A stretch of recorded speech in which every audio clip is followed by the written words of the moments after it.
ជំរាបសួរពុកម៉ែបងប្អូនថ្ងៃនេះនាងខ្ញុំមកបង្ហាញរបៀបឆាកាពិជាមួយសាច់ជ្រូកឲ្យមានរសជាតិឈ្ងុយឆ្ងាញ់ហើយកាពិឆានេះជាកាពិឆាប្រចាំតកូលគ្រួសាររបស់នាងខ្ញុំតែម្ដងនិយាយទៅគឺ idol របស់នាងខ្ញុំហើយនឹងកូនរបស់នាងខ្ញុំកូនរបស់នាងខ្ញុំគាត់ចូលចិត្តញ៉ាំណាស់ឲ្យតែលឺនាងខ្ញុំឆាកាពិអីគាត់ចូលចិត្តយកទៅញ៉ាំជាមួយបាយណាតោះចង់ដឹងថានាងខ្ញុំឆាកាពិរបៀបណាឲ្យមានរសជាតិឆ្ងាញ់កុំភ្លេចតាមដានវីដេអូរបស់នាងខ្ញុំដូចតទៅដំបូងនាងខ្ញុំក៏បានទិញសាច់ជ្រូក1គីឡូនាងខ្ញុំក៏យកវាមកលាងទឹកឲ្យស្អាតហើយក៏យកវាមកហាន់ណានាងខ្ញុំហាន់ជាប្រទះល្មមហើយនាងខ្ញុំក៏យកវាទៅក្លុកម៉ាស៊ីននិយាយទៅនាងខ្ញុំអត់ចិញ្ច្រាំនឹងដៃទេព្រោះអីយប់ហើយខ្លាចផ្អើអ្នកចិត្តខាងហើយនាងខ្ញុំក៏បានហាន់សាច់ជ្រូករួចរាល់ហើយនាងខ្ញុំក៏យកម៉ាស៊ីនហ្នឹងមកដាក់ក្លុកតែម្ដងណានាងខ្ញុំក្លុកសាច់ជ្រូកហ្នឹងមកល្មមកុំឲ្យម៉ត់ពេកណានៅរៀងដុំតិចទៅពេលដែលយើងឆាទៅវាឆ្ងាញ់ពេលដែលយើងញ៉ាំទៅក៏វាប៉ះរៀងដុំទៅវាឆ្ងាញ់ណាឥឡូវនេះនាងខ្ញុំបានក្លុករួចរាល់ហើយនាងខ្ញុំក៏ទុកវាមួយឡែកសិនហើយនាងខ្ញុំក៏មានខ្ទឹមសខ្ទឹមក្រហមដែរនាងខ្ញុំប្រើខ្ទឹមក្រហមរៀងច្រើនជាងខ្ទឹមសដាក់ខ្ទឹមក្រហមឲ្យច្រើនទៅពេលដែលយើងឆាចូលជាមួយកាពិក្លិនឡើងឈ្ងុយតែម្ដងណា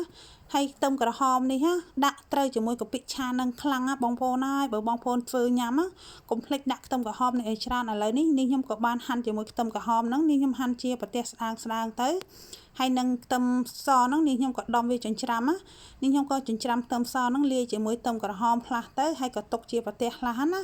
ឡូវនេះនាងខ្ញុំបានហាន់រួចហើយនាងខ្ញុំក៏រៀបចំទុកមួយឡែកសិនហើយកាពិដែលនាងខ្ញុំយកមកឆាជាមួយសាច់ជ្រូកនេះអត់ប្រៃទេកាពិនេះនាងខ្ញុំទិញពីខាងកោះកុងមកកាពិនេះឆ្ងាញ់ណាស់ហើយបន្ទាប់មកទៀតនាងខ្ញុំក៏យកខ្ទះដាក់ឲ្យក្តៅនាងខ្ញុំចាក់ប្រេងសណ្តែកចូលបន្តិចបន្ទាប់មកទៀតនាងខ្ញុំដាក់ជាមួយខ្ទឹមសខ្ទឹមក្រហមដែលនាងខ្ញុំចិញ្ច្រាំហ្នឹងដាក់រំលីងតតែឡើងក្រហមឈ្ងុយឈ្ងប់ណាហើយបងប្អូនឆាខ្ទឹមតាមនាងខ្ញុំណាឆាឲ្យឡើងក្រហមឡើងឈ្ងុយសិនទៅចាបងប្អូនដាក់ជាមួយកាពិចូលដាក់រំលីងកាពិនឹងឆាចូលជាមួយខ្ទឹមនឹងតតែឡើងឈ្ងុយសិនណាបងប្អូនធ្វើតាមនាងខ្ញុំនេះទៅធានាថាឆ្ងាញ់ហើយក្លិនវិញឡើងឈ្ងុយគ្រាន់តែដាក់កាពិហ្នឹងរំលីងជាមួយខ្ទឹមក្រហមខ្ទឹមសហ្នឹង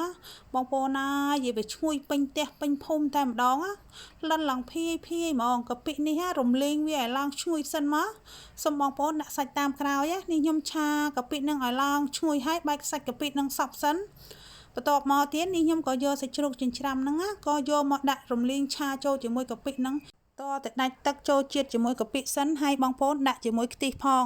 បងប្អូនហើយខ្ទិះដើមហ្នឹងដាក់ចូលឆាជាមួយកាពិហ្នឹងហើយជាមួយសាច់ជ្រូកហ្នឹងឈ្ងុយណាស់បងប្អូនបើបងប្អូនអត់ធ្លាប់ធ្វើទេអាចសាកល្បងបានណាធានាថារសជាតិឆ្ងាញ់ហ្មងនេះខ្ញុំដាក់ខ្ទិះដើមហ្នឹងចូលហើយនេះខ្ញុំក៏រំងាស់ឲ្យវាចូលជាតិគ្នាមកសន្ទុះហើយបន្ទាប់មកទៀតនេះខ្ញុំដាក់ជាមួយវីចេងបន្តិចហើយនឹងស្ករត្នោតនេះខ្ញុំដាក់2ស្ព្រាហើយម្ទេសឆាហ្នឹងបងប្អូននាងខ្ញុំដាក់1ស្ព្រាកំប៉ុងតែម្ដងម្ទេសឆានេះនាងខ្ញុំឆាខ្លួនឯងណាបន្ទាប់ពីដាក់គ្រឿងក្រៅរួចហើយនាងខ្ញុំក៏ឆាត្រឡប់ចុះត្រឡប់ឡើងឲ្យវាចូលជាតិជាមួយគ្រឿងហើយរងាស់តតែសាច់ហ្នឹងឡើងឆ្អិនណាបន្ទាប់ពីឆ្អិនហើយនាងខ្ញុំក៏ភ្លក់មើលយករសជាតិរៀងផ្អែមបន្តិចទៅឆាកាពិជាមួយសាច់ជ្រូកបងប្អូនតតែដាក់ឲ្យរៀងផ្អែមបន្តិចទៅបានវាឆ្ងាញ់ចាប់ជាតិណា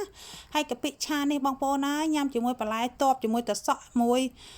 ស្រែកគួរនិយាយទៅបងប្អូនចូលចិត្តញ៉ាំបន្លែអីបងប្អូនដាក់បន្លែហ្នឹងទៅធានាថាបងប្អូនញ៉ាំហើយជាប់ចិត្តដិតអារម្មណ៍ចង់ញ៉ាំទៀតហើយញ៉ាំជាមួយបាយកកក៏ត្រូវជាមួយបាយក្តៅក៏ត្រូវបងប្អូនធានាថារសជាតិឆ្ងាញ់ប្លែកបងប្អូនកុំភ្លេចធ្វើតាមនាងខ្ញុំណាបងប្អូនធានាថាឆ្ងាញ់ហើយឥឡូវនេះកាពិឆារបស់នាងខ្ញុំបានឆ្អិនរួចរាល់ហើយបងប្អូនមើលតំណងគួរឲ្យចង់ញ៉ាំអត់បងប្អូនឆ្ងាញ់ណាស់ហិលនិយាយទៅពណ៌ឡើងតំណងគួរឲ្យចង់ញ៉ាំដល់ហើយបងប្អូនហើយនាងខ្ញុំឆានេះនាងខ្ញុំឆាញ៉ាទៅឲ្យកូនប្រុសទេបងប្អូនកូនប្រុសរបស់នាងខ្ញុំហើយនិងកូនស្រីរបស់នាងខ្ញុំគាត់នៅភ្នំពេញណាក៏ផ្ញើឲ្យគាត់ទៅគាត់ចង់ញ៉ាំណាមួយគាត់នៅឆ្ងាយអត់មានអ្នកធ្វើឲ្យញ៉ាំហើយម្ដាយគ្រាន់តែឮកូនថាចង់ញ៉ាំកាពិឆាក៏ឆាញ៉ាឲ្យកូនណាហើយវីដេអូរបស់នាងខ្ញុំក៏បានមកដល់ទីបញ្ចប់បើនាងខ្ញុំនិយាយទៅមានការលើសលប់ត្រង់ពាក្យសម្ដីណាមិនសមរម្យសូមពុកម៉ែបងប្អូនខន្តីអភ័យទោសហើយនាងខ្ញុំក៏សូមអរគុណដល់ពុកម៉ែបងប្អូនតែងតែចំណាយពេលវេលាដ៏មានតម្លៃមកតាមដានទស្សនាវីដេអូរបស់នាងខ្ញុំតាំងពីដើមរហូតដល់ចប់ហើយនាងខ្ញុំក៏សូមជូនពរឲ្យពុកម៉ែបងប្អូនមានសុខភាពល្អធ្វើដំណើរទៅណាមកណាឲ្យជួបសុខសុវត្ថិភាពនាងខ្ញុំក៏សូមអរគុណសូមជម្រាបលាបាយបាយ